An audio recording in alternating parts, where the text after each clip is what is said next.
A surprise snowfall and a shocking confession. Mr. Woodhouse was in a hurry to leave, but his friends kept him distracted until the other men arrived. When Mr. Elton came in, he was in high spirits and sat down on the sofa between Emma and Mrs. Weston. Emma was happy to see him and willing to overlook his previous bad behavior, especially when he started talking about her friend, Harriet. He seemed very concerned about Harriet's sore throat, asking if Emma had heard any news about her. Emma was pleased with his show of affection for her friend. But then, Mr. Elton's focus shifted. He became worried about Emma catching the illness and begged her not to visit Harriet. He insisted she promise him she wouldn't go, much to her annoyance. It seemed as though he was pretending to be in love with her instead of Harriet. This change in his affections was appalling to Emma, and she had a hard time keeping her composure. He even turned to Mrs. Weston for help, asking her to convince Emma to stay away from Harriet.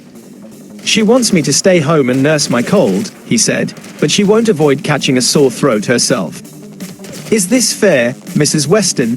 Don't I have a right to complain?" Mrs. Weston looked surprised, and Emma, too upset to speak, gave him a sharp look.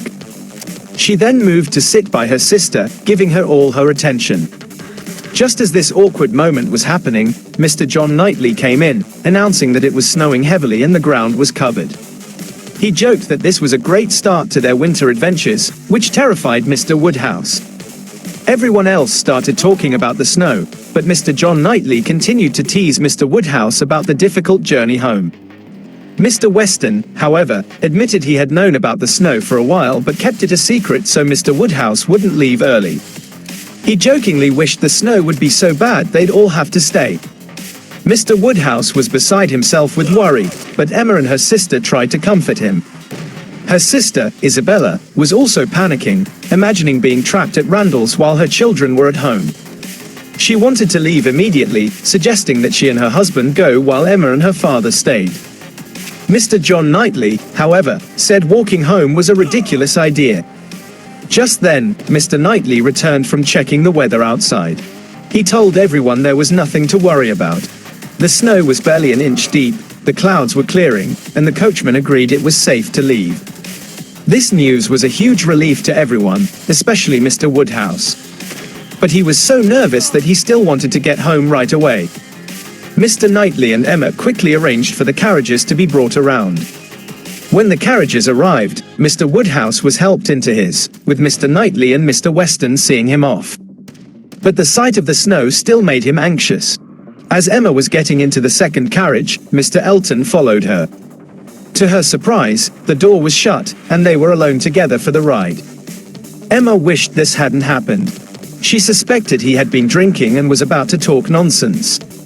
She tried to change the subject to the weather, but as soon as the carriage started moving, he grabbed her hand and began confessing his love for her. Emma was shocked. She tried to stop him, but he wouldn't listen. She was angry but tried to stay calm, thinking his behavior was due to alcohol. "I am very surprised, Mr. Elton," she said. "You're confusing me with my friend. I'd be happy to deliver a message to Miss Smith, but please don't speak to me like this." Mr. Elton acted completely confused, pretending he had no idea what she was talking about. He insisted he had never been interested in Miss Smith and had only ever thought of Emma.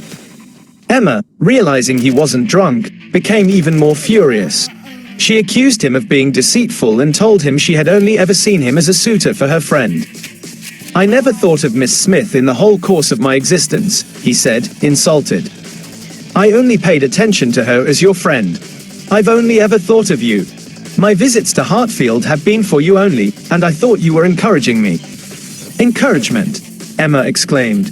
"You have been completely mistaken. I saw you only as my friend's admirer.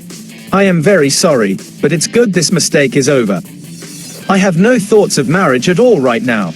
Mr. Elton was too angry to say another word. They rode the rest of the way in silence until they arrived at his house.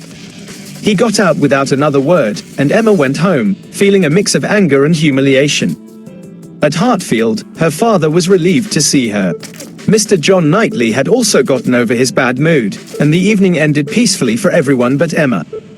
Her mind was in turmoil, and it took all her effort to appear calm and happy until she could finally be alone to think.